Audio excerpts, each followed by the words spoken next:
हर हर महादेव सभी को। इस वीडियो को देखने वाले सभी लोगों को सादर प्रणाम। आज की इस वीडियो में मेरे दिमाग में कुछ प्रश्न थे जिनका मैंने समाधान ढूंढने की कोशिश की। मेरा पहला प्रश्न ये था कि क्या आज तक कोई कैलाश पर्वत पर चढ़ नहीं पाया है। हमारे पास इतनी साइंस है, टेक्नोलॉजी है और नॉर्मली ये बात दिमाग में आ जाती है कि यार हेलीकॉप्टर से तो चढ़ ही सकते हैं। इतनी साइंस ने तरक्की की है, इतनी टेक्नोलॉजी है हमारे पास, तो आज तक हम कैलाश पर्वत पर क्यों नहीं चढ़ पाए। वैसे भी ये माउंट एवरेस्ट से इसकी ऊंचाई कम है, तो इस पे चढ़ना तो और आसान होना चाहिए। तो मैंने फिर अपने प्रश्नों का उत्तर ढूंढना शुरू किया। कुछ वेरीफाइड सोर्सेज थे, कुछ अनवेरीफाइड सोर्सेज थे। जो भी मुझे इन्फॉर्मेशन मिली है वो मैंने प्रयास किया है कि इस वीडियो में सारी इन्फॉर्मेशन को डाल दूं, तो आपको भी शायद मेरे साथ साथ ये प्रश्नों के उत्तर मिल जाएंगे। एक ऐसी जगह जहां इंसान कभी नहीं चढ़ पाया, एक ऐसा पर्वत जहां भगवान शिव स्वयं विराजमान है, एक ऐसा राज जिसे साइंस भी पूरा नहीं समझ पाया, यह है कैलाश पर्वत। धरती का एक ऐसा कोना जो अजब भी है और गजब भी। तो आज इस वीडियो में मैं बताऊंगा कि कैलाश पर्वत की चढ़ाई पर क्यों रोक है, क्या साइंस के पास इसका जवाब है, मानसरोवर और राक्षस ताल के पानी में फ़र्क क्यों है और क्या फ़र्क है, और चाइना ने ये रीजन को नो फ्लाई जोन क्यों बना दिया। साथ ही जानेंगे कैलाश पर्वत से जुड़े बड़े बड़े राज। पहले मैं बता दूं कि कैलाश पर्वत हिमालय के एक पवित्र शिखर है जिसकी हाइट है 6638 मीटर। ये तिब्बत के वेस्टर्न रीजन में आता है जिसे नगारी प्रीफेक्चर भी कहते हैं। हिंदू धर्म के अनुसार ये भगवान शिव का निवास स्थल है और किसी धर्म में दमचोक का स्थान भी बताया गया है। जैन धर्म में ये अस्तपाद पर्वत है जहाँ ऋषभदेव ने मोक्ष को प्राप्त किया था। हिंदू धर्म के अनुसार ये देवताओं का स्थल है जहाँ मनुष्य कदम भी नहीं रख सकता। ऐसा माना जाता है कि जो भी चढ़ाई का प्रयास करते हैं उसके साथ कुछ न कुछ अनहोनी घटना घटित होती है। और एक अनवेरीफाइड सोर्स में ये भी लिखा था कि 2001 में एक रशियन टीम ने चढ़ाई करने की कोशिश की, लेकिन बाद में वो टीम लापता हो गई।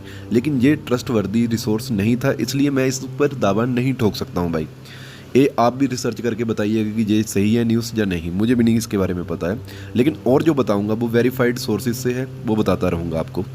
कुछ लोग वापस आए और उनका ये कहना था कि हमने टाइम की स्पीड को स्लो होता महसूस किया। हमें ऐसा लगा जैसे 10 साल बीत गए हों। क्लाइंबर्स के जीपीएस डिवाइस फेल हो जाते हैं, वेदर अचानक बदल जाता है, क्लाइमेटिक कंडीशन एक्सट्रीमली अनप्रडिक्टेबल है, 5 मिनट में क्लियर है और 5 मिनट में स्नोस्टॉर्म आ गया। जियोलॉजिकल स्टडीज़ के अनुसार कैलाश पर्वत परफेक्टली पिरामिड शेप में है। इस शेप के चलते मैग्नेटिक फील्ड एक्सट्रीमली स्ट्रॉन्ग है, इसीलिए वहाँ पर कंपास फेल हो जाते हैं। कैलाश पर्वत का शेप नेचुरली सिमेट्रिकल पिरामिड जैसा है। ऐसा स्ट्रक्चर दुनिया में और कहीं नहीं है। साइंटिस्ट कहते हैं ये मैन मेड नहीं हो सकता, लेकिन नेचर में भी ऐसी ज्योमेट्रिक स्ट्रक्चर बहुत रेयर है। इसके आसपास और माउंटेन्स क्लॉकवाइज स्पाइरल में अलाइंड हैं, जैसे किसी ने डिज़ाइन किया हो। कुछ थ्योरीज कहती हैं कि ये एक प्राचीन एडवांस सिविलाइजेशन का स्ट्रक्चर हो सकता है जिसका हमें अब तक कोई क्ल्यू भी ना हो। और कुछ कहते हैं कि सैटेलाइट इमेज में कैलाश पर्वत से रेडिएशन वेव्स निकलती पाई गई हैं, जिसका एक एक्सप्लेनेशन अभी तक नहीं मिला। अब बात करता हूँ मानसरोवर और राक्षस ताल की। ये 2 तालाबों या 2 लेकों का रहस्य क्या है। दोनों लेक्स कैलाश के पास हैं, पर दोनों एक दूसरे से बिल्कुल अलग हैं। मानसरोवर लेक को शुद्ध और पवित्र, हिंदू धर्म में स्नान करना पुण्य देता है ऐसा माना जाता है। ये फ्रेश वाटर लेक है जिसमें जीवन है, जिनकी एक्वेटिक लाइफ भी है। सनराइज के समय जहाँ के पानी को गोल्डन हो जाता है साइंटिफिकली मिनरल रिफ्लेक्शन की वजह से। अब बात करें राक्षस ताल की, तो अंधेरा और अशुद्ध माना जाता है, नाम ही राक्षस है उसका। साल्ट वाटर लेक है और जहाँ कोई जीवन नहीं है। इसका शेप भी सेमी मून जैसा है, डार्कनेस का प्रतीक। धार्मिक कथा कहती है कि यह रावण की तपस्या का स्थल था। साइंस कहता है कि वोल्केनिक एक्टिविटी और मिनरल इम्बैलेंस के कारण जहाँ लाइफ सस्टेन नहीं करती। कैलाश तिब्बत रीजन पे चाइना का कब्जा है। चाइना ने इस एरिया को रिस्ट्रिक्टेड मिलिट्री जोन बना रखा है। नो फ्लाई जोन इसलिए बनाया गया क्योंकि हाई मैग्नेटिक इंटरफेरेंस होने से एयरक्राफ्ट के इंस्ट्रूमेंट फेल हो जाते हैं। सिक्योरिटी रीजंस क्या हैं? चाइना नहीं चाहता कि ये पवित्रता और स्ट्रेटेजिक जगह पब्लिक और सैटेलाइट इमेजिनरी में आए। साथ ही चाइना ये जहाँ का रिलीजियस टूरिज्म के लिए भी कंट्रोल करता है, रिवेन्यू सोर्स भी है ये। अब टाइम डिलेशन एक्सपीरियंस, कुछ लोग कहते हैं कि लगता है कि समय वहाँ पर रुक गया हो। शैडो फिनोमिनन, कई लोग कहते हैं कि सुबह सुबह पर्वत पर भगवान शिव का त्रिशूल और ओम का शैडो दिखता है। कुछ लोग कहते हैं कि वहाँ पर पक्षी उसके ऊपर से नहीं उड़ते हैं, ग्रेविटी एनोमली हो सकता है। मैग्नेटिक कंपास का फेलियर, कैलाश पर्वत के पास जाके गोल गोल घूमता है जैसे कोई इनविजिबल फोर्स हो। रात के समय कैलाश पर्वत पर एक प्रकाश दिखता है बिना किसी लाइट सोर्स के। जब धर्म और विज्ञान दोनों किसी एक जगह पे रुक जाते हैं तब समझ जाइए कि बात सिर्फ विश्वास की नहीं, किसी आंतरिक शक्ति की है। कैलाश पर्वत सिर्फ एक पहाड़ नहीं, एक जीवित प्रतीक है उस परम सत्य का जिसे हम न नाप सकते हैं न समझ सकते हैं। शब्द शायद इसीलिए आज तक कोई भी इंसान उस शिखर तक नहीं पहुंच पाया है।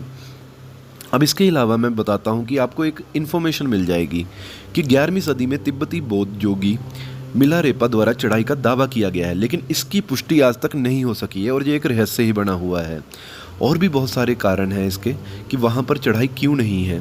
और जो हेलीकॉप्टर की बात रही है ना, तो भाई वहाँ पर मैग्नेटिक रेडिएशन और मैग्नेटिक फील्ड इतनी ज़्यादा स्ट्रॉन्ग है कि वहाँ पर जीपीएस नेविगेशन सिस्टम, कंपास कुछ भी वर्क नहीं करता, कोई काम करेगा नहीं, तो वहाँ पर प्लेन के, हेलीकॉप्टर के क्रैश होने के चांसेस बढ़ जाएंगे। इसलिए कभी किसी ने पंगा लिया ही नहीं है। और कैलाश पर्वत के पास पहुंचते ही पर्वतारोहियों को दिशा भ्रम हो जाता है, जिससे चढ़ाई करना असंभव हो जाता है। कुछ पर्वतारोहियों ने बताया कि कैलाश पर चढ़ाई के दौरान उनके शरीर में जकड़न, सिर दर्द, कमजोरी महसूस होती है। जैसे जैसे वे नीचे उतरते थे ये लक्षण कम होने लगते हैं। कैलाश पर्वत के पास नाखून और बाल तेजी से बढ़ने लगते हैं। व्यक्ति का शरीर भी तेजी से बूढ़ा होने लगता है। ये भी कई लोगों का दावा है, लेकिन इसके पीछे साइंटिफिक रीज़न क्या है ये किसी को नहीं पता। कुछ वैज्ञानिकों का मानना है कि कैलाश पर्वत एक प्राकृतिक पिरामिड है जो चारों दिशाओं में फैला हुआ है और बर्फ से ढका हुआ है। इन सभी कारणों के चलते कैलाश पर्वत पर चढ़ाई करना अब तक असंभव रहा है। धार्मिक मान्यताओं और वैज्ञानिक तथ्यों के मिश्रण ने कैलाश पर्वत को एक रहस्यमय और पवित्र स्थल बना दिया, जहाँ चढ़ाई करना न केवल शारीरिक रूप से कठिन है बल्कि आध्यात्मिक रूप से भी वर्जित माना जाता है। तो रिलीजियस रिस्ट्रिक्शन मैंने आपको बताई दी कि धार्मिक प्रतिबंधियां हैं।